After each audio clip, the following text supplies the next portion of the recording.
and 3, 4, 5, 6. Man, how you been, Will? Man, good, man. Just good, man. Man, you look more at peace than I've seen you in a long time. Man. I ain't trying to run no $20 million organization. With 90 workers.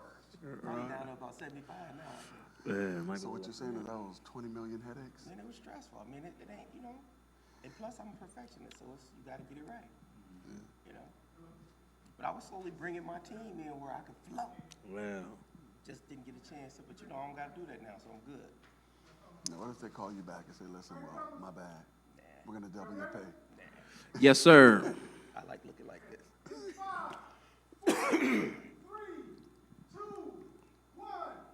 What up, what up, what up, what up, what up? And again, what up? Welcome to 2020, y'all. I'm your boy, P. Skip, and you are in to the Into His Court Zone, the #1 faith-based sports talk show in the entire world. Got my squad with me, T-Mac, Hola. Chili Willie. Gracias, gracias, amigos. Let's do this. Romans 13:7 says this. Render, therefore, to all their due. Taxes to whom taxes are due, customs to whom customs are due, fear to whom fear is due, and honor to whom honor is due.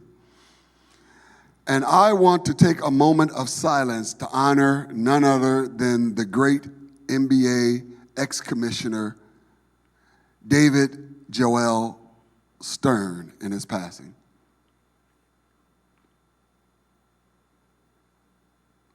Alrighty then. Man, his legacy is absolutely amazing. You know, he was the NBA commissioner from 1984 until 2014. He was credited with the growth of the population of the NBA, not only in the U.S., but also internationally. Popularity. Yeah, think about it. If it wasn't for Stern, there wouldn't be any Dirk Nowinskis. No. There wouldn't be any Giannis's. Cedric Ceballos Yao Ming. has a Spanish name, but I think he was from an island or something. Yeah. Yao Ming wouldn't be here. Tony Parker wouldn't be here. You know, would we be having? Would there have been a Manute Bol? Would there have been a Giannis Antetokounmpo. right? Yeah. So he did some amazing things getting the NBA out. We wouldn't have what's the guy who plays for the Bucks now? Ilyasova. Yeah, Ilyasova wouldn't be. We wouldn't have Drazen Petrovic. We wouldn't have Peja Dallas Stojakovic. guys. Oh, yeah, Luka Doncic. We wouldn't have Luke, or would we have the Joker. unicorn? Wouldn't have a unicorn, no. You know, so he did some amazing things to market the NBA to the entire world. And I love the fact that not only was he able to market it, but he was also able to get some of their best players to come here and really benefit from their best players being here to give population to the NBA over there where they were. Yes. And not to mention what he did with the Dream Team. Yeah. But the Yao Ming, I want to talk about populations. The Yao Ming thing in China was huge. And we had Yi Julian on the Bucks, who Right, was I also remember from that. China. Correct. But the market in China, because of the amount of people that they have in China, that was one of the reasons why the NBA were able to explode financially and pay their players huge amounts of money because of all of the population that they had in the country of China. So I just want to make a note of that because that's very, very important to the revenue stream and the popularity of the NBA internationally. I agree. He also instituted the WNBA. So a lot of these female players that, you know, had aspirations to play pro ball, he had to put pressure on the owners to say, hey, y'all need to pay for, and we need to get a league for these women. And he had enough insight to see that this will work. Yes, and all of these women at that point after they left college would have to go overseas Right. to play professional basketball. Now think about that. Basketball is an American game. Right. Here we are, our top college athletes, young ladies, have to leave their country and go overseas to pursue a professional career. And David Stern said that, you know what, we can do something about that as a collective group. So started the WNBA. Huge kudos to the commissioner. Did that. He also brought in the G League. You know, for these players that, you know, you think you have NBA talent, but you have NBA potential.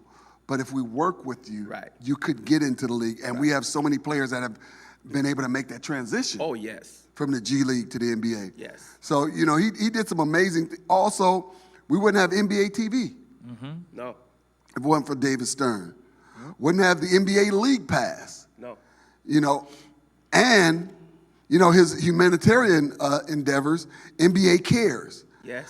the league's global social responsibility program. So we got that as well as the NBA Without Borders. Yes, and let me just speak on the NBA Without Borders, which is very, very important.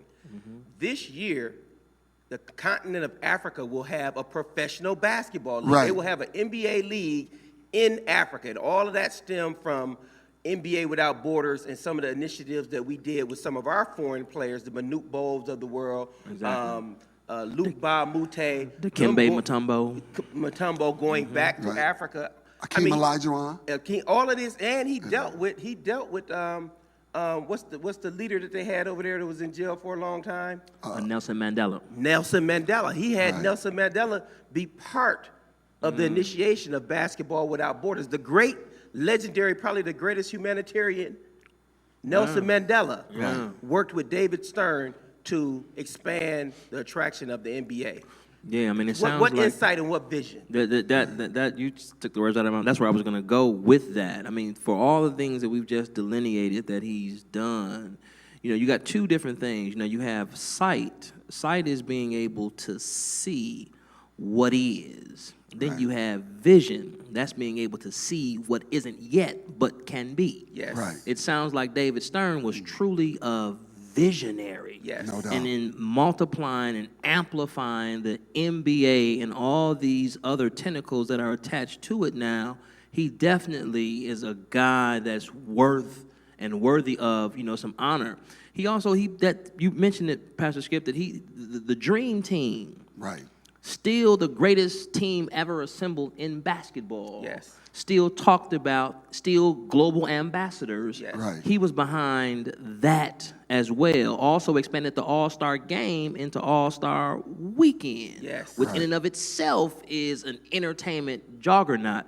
I mean, so the list obviously goes on, and it was really, you know, sad to hear, you know, the health challenges that he had in his passing, but to be able to honor him and look back on all of his accomplishments, you know, is really, really noteworthy. With the NBA, the reigning NBA champion is not even in the United States. They're in Canada. Right. Right. Exhibit A. This is David Stern's efforts. Right. When he started the league, I mean, when he started as commissioner, it was only like 28, maybe 26 teams. He expanded it to 30 teams. Yeah, he added Right. 17. The average salary when he started was $250,000 a player. That was the average salary. The average salary as we sit here today is $6 million Right. a player, average salary. Right. So David Stern has made a lot of people, including Owners. not just the owners, the players, Rich. very wealthy, and gave them opportunities to coach, gave them opportunities to be in the media like we're doing here. You see a lot of them on talk shows.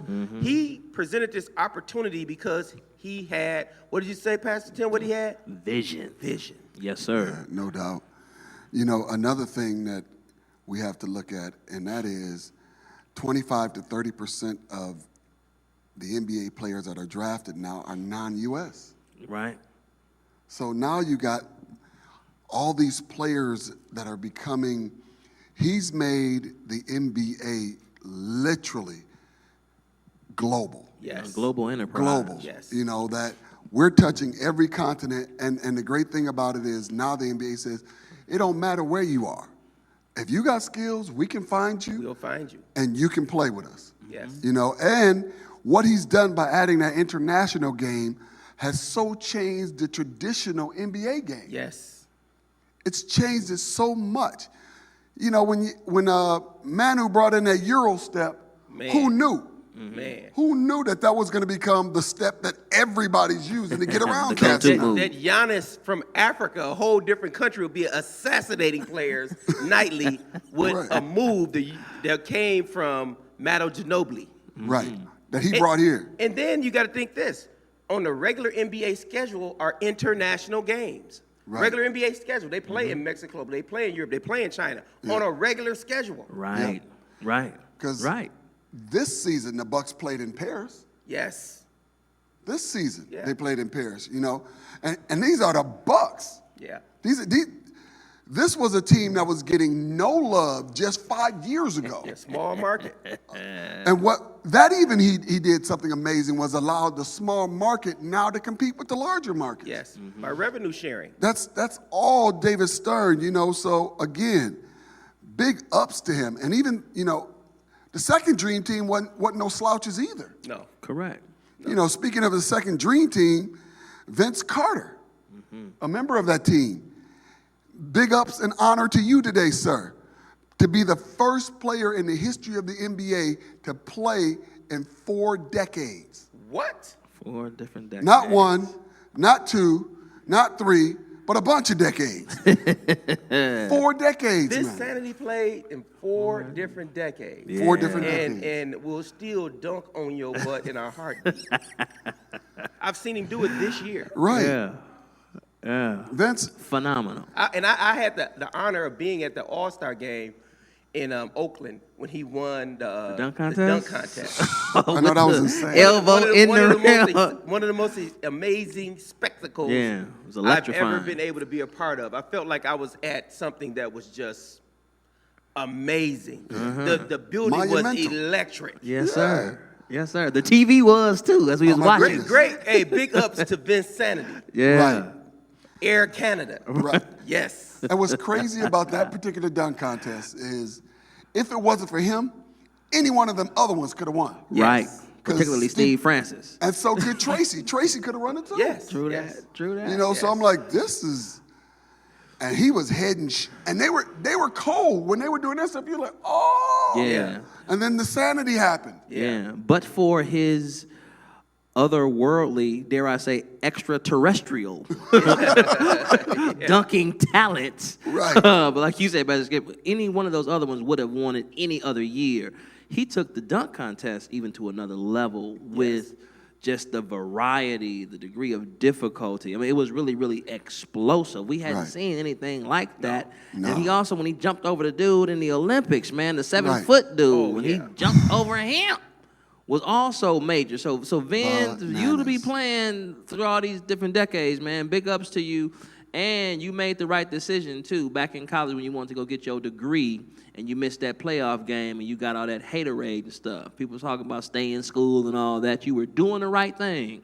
And people had something to say, which proves that you can't always please everybody. So do what you need to do, and your longevity is a tribute to you doing the right thing the right way. So hats off to you, sir. Hats We off to applaud you, you sir. for your longevity Yeah. of excellence. Yeah, again, we're coming from Romans chapter 13, verse 7.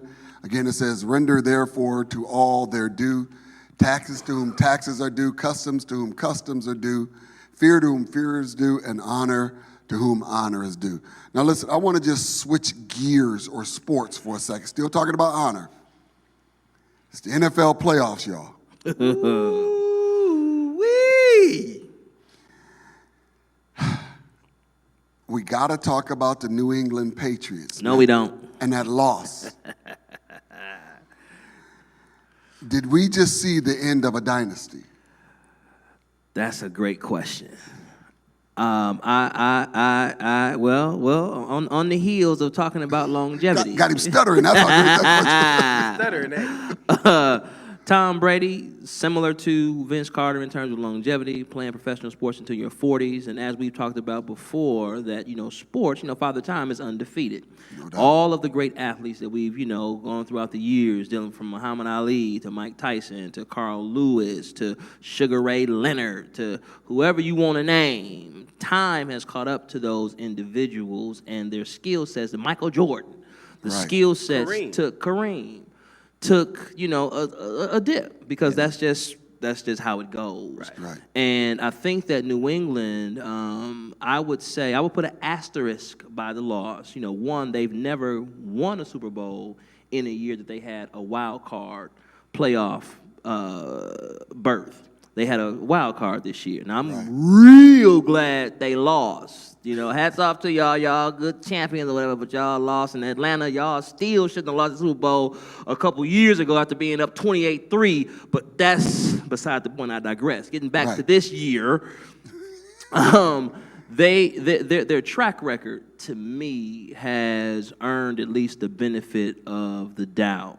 Now, if they have another year, maybe next year, where they either miss the playoffs or have another first-round exit, then we might be able to talk about the demise of a dynasty. But the fact that they've been balling, they just won a championship last year, and when they beat the greatest show on turf in the 1999-2000 football season to start this, nearly 2-decade run of dominance, to me, they've earned at least a benefit of the doubt that says, hey, this year just wasn't their year. I'll see how they bounce back next year because they've had a penchant of coming back with a vengeance after not living up to their gold standard for the past 20 seasons. Well, if I can just show some love to the New England Patriots. Mm-hmm. I know that may not be popular on this show.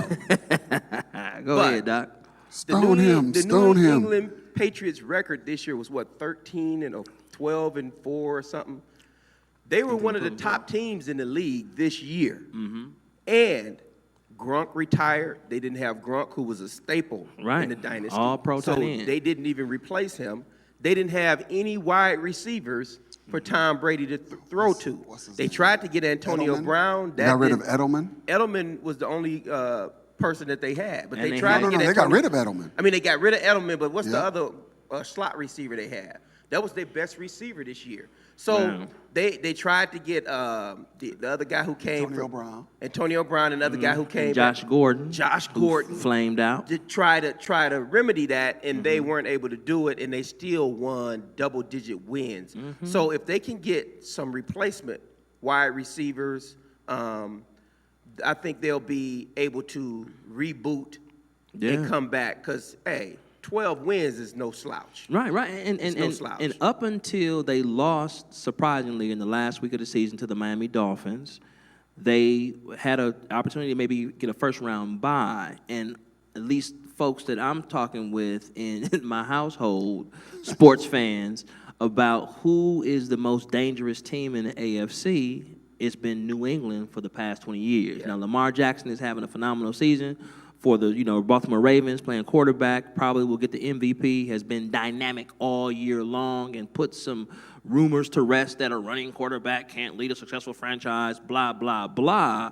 But even though they beat New England earlier this year, as well as the San Francisco 49ers, two of the best teams on each side of the conference, the AFC and the NFC, our concern was still, well, hey, if they have to meet New England in the playoffs, Yes. all bets are off Right. because New England knows how to win. We've seen it so many times. Exactly. I mean, so with that, they've demonstrated, they've earned the right to get at least a benefit of the doubt because even in the game that they lost in this first round against the Titans, it was still a concern that, man, New England can still pull this thing off. It wasn't until the clock said 0-0-0-0 that win was assured. And I still think they're still in the mix, man. I think Tom Brady is going to have something to prove. I don't think that he'll retire. I mean, I just think they still have something left in the tank, and this loss made them mad. And the one thing I'll say this last week, and let you jump in, Pastor Skip,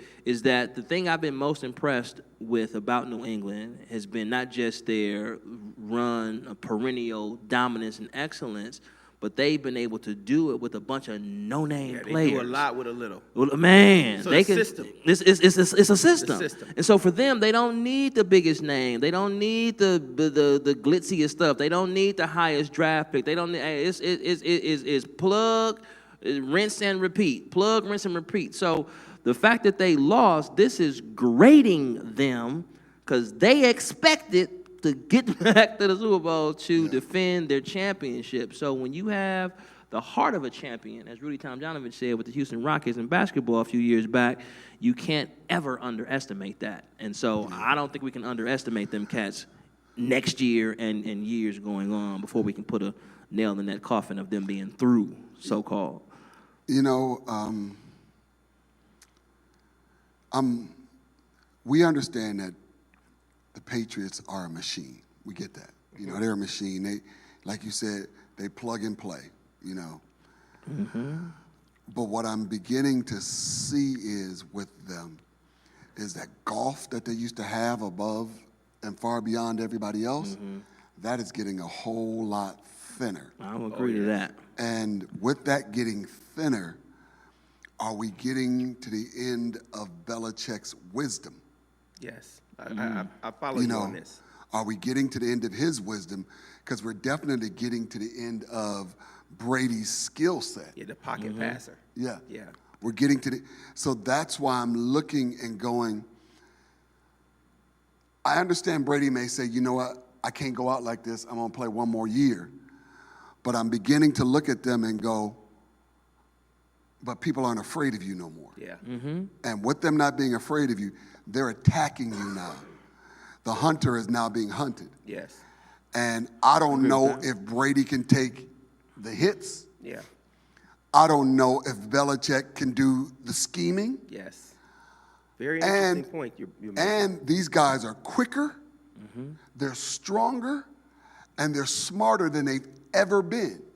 And so I'm looking at this and I'm going, if it's not over, it's because you're trying to force it. My thought, again, this is Skip chapter 8, verse 7. I feel you. Well, let me just say this about what you just said, which is a very interesting point. And Pastor Tim, you made this point earlier. Father Time is undefeated. No doubt. And the time for the pocket passing quarterback Yeah. may be coming to an end because all of the top quarterbacks in the league now are mobile quarterbacks. Right. And Pastor Skip, you talked about scheming Yep. and how you scheme. We still need to see if Belichick can make the adjustment and learn how to scheme for the new age, modern, mobile quarterback. Right. It's kind of like in the NBA, the game has gone to three-point shooting when it used to be played in the post and in the paint. Times have changed. So New England may be on the outside of the curve of Yeah. what's going on as far as just the natural progression of the sport. So it's yet to be seen. So you make a valid point about those two individuals because they are staples and strongholds in the traditional football play. Yeah, and I would agree with all of that. And, you know, perhaps, you know, Tom Brady is going the way of a Brett Favre where he's, you know, overstaying his welcome. You know what I'm saying? The game has evolved past what his bread and butter skill sets are. But I will say this, that even when you have, going back to the champion piece, and the points you made, Pastor Skip, are super duper valid. And I agree that if the door isn't closed, it's closing. I will Yes. give you that. Because that, you Unanimous. know. That's unanimous. Yeah. You know what I'm feel the same saying? I way. mean, so the golf, oh, wow, I sound even deeper. The golf is definitely closing, but I'll point to somebody like a Tiger Woods who was written off for dead. Age, skill set, even off the field, challenges. And injuries. And injuries. I mean, so because he's a champion, though, when he came back and won the Masters, he was able to still get one more in. So I would just say, analogous to that, I think New England may have at least one more run in them. It might not be a multi-season run like they have Right. been, but I think they have one more bark and bite left before we can lay them to rest. So we don't think Brady's retiring. Oh, no. I don't Okay. think so. I didn't think so. But you know what? But that question was asked. I know. Yeah. Here, you know, you were talking about how things have changed. They've changed so much that who is the Dallas Mavericks coach? Can't think of his name right now. Rick Carlisle. Rick Carlisle. Rick Carlisle said, as he was talking about the unicorn, he said the day of the big man post-up is gone. He said that. He said, so for me to look at the unicorn and put him down low it's diminishing his skill set, and it's not putting him in his strength. And so I thought about that. I'm going, Embiid's probably one of the strongest guys in the league and don't like the post. So, there's some legitimacy to what he said there. But going back to football, okay, so we don't feel like Brady's retiring. Let me ask this question. What direction do you think the Cowboys are going in, and who do you think is to blame for the condition of this franchise? I think the Cowboys, another one. I think the Cowboys are looking to, Jerry Jones played a big part in it. And I think In that what? He played a big part in what? in the condition of the Cowboys franchise, who's to blame for their current condition? Missing Yeah, the playoffs I last think all years. blame lands at his footsteps Yeah, because yeah. he's the general manager and the owner. Right. Right. But I will say this though. I'll just put an And asterisk. the face. Yes. I'll put an asterisk to that and put some blame also on Jason Garrett. Jason Garrett played quarterback for the Cowboys. He's been a coach with the Cowboys. He's almost an adopted son of Jerry Jones. So something is to be said about loyalty to guys. Like there's some loyalty that I feel to y'all. Right. And there could be some things that go on with y'all that I ain't trying to hear what nobody got to say about y'all. Right. Because y'all my dude. Right. You know what I'm Right. saying? Exactly. So Jerry Jones had some of that. So I ain't going to hold that totally against him. He was being loyal to somebody who was quote unquote part of his family. Jason Garrett, by example of Jimmy Johnson winning a couple championships, Right. Barry Switzer coming in and winning the championship, Jerry Jones was still the owner. So Jerry Jones has proven, even in his, narcissistic, micromanaging, overbearing, whatever adjective you want to put to him, he has demonstrated I can still win championships if I got the right coach, though. Tom Landry, even before him, won a championship or two with Dallas. So, you still can win. So I think that while the lion's share of blame I would lay at Jerry Jones's feet, I think something is to also be said about having a certain caliber of coach. And I don't know if Jason Garrett was just that caliber. So bringing in a quality coach who can be a grown man, who might ruffle some feathers, go back and forth with Jerry Jones, and might have some grown-up conversations, but can still muscle his way into getting the best out of his players. I think that's what Dallas is looking to do now and move on in this new chapter in that kind of direction. That even Jerry Jones, if he doesn't take a step back, if I'm still going to be who I am, he's going to have to get a coach that can be ambidextrous, that can go ahead and deal with him and all of what that entails, as well as be able to extract from his players the best that they have to offer, because he has fielded some talented teams over the last 10, 15 years that have kind of underachieved on the field. For me, part of what I think happened to Jimmy, and he said it, and Barry, and he said it, is I did not want to be micromanaged. And as a head coach, as a leader of men full of testosterone who always are thinking, I got to run through a wall. Right. Just extremely aggressive men, to then take away power from them. Not only, I believe Jason Garrett lost the locker room, as well as the respect of the players, because they looked at him and said, it don't matter what you say. It's what he says. Right. You're not really the boss. You're not, bro. You the assistant. Yes. You ain't even a full boss. You're an assistant. Yes. And so they looked at him and said, we can't win with you, and we don't have to produce for you. All we got to do is go have a conversation with the owner, and we can get away with some stuff, and you can't say nothing about it. And he stayed out of the press about a lot of stuff that was happening. He's just like, I'm not going to talk about it. Whereas Jimmy was, on the other hand, saying how he felt. He was doing press conferences after every game. What owner does that? But again, I think there's some honor that was going on between them, because Jimmy honored him. by, letting him have as much free reign as he needed to. And Jason honored Jimmy by never talking crazy behind his back or Jerry. Let me just add, just for some closure on this, because I know we're looking at time. The Cowboys are the anti-Patriots because we all know that the buck stops with Bill Belichick Right. in New England. Right. And that's why he gets to have that kind of control. Right. Garrett never had that. And if the Cowboys want to be successful like the Patriots, they're going to have a coach who Right. has that type of Free power reign. and free reign. Agreed. Hey, listen, y'all. Another great show. Thanks for hanging with us. Hey, thanks for tuning in with us this year. I promise you, it's going to be even bigger and better than it was last year. So listen, we'll see you next week. Same bat time, same bat channel, 7 p.m. to 7:30 p.m. every Tuesday night right here on Joy 1340, 98.7 FM. Until next week, peace. Bam.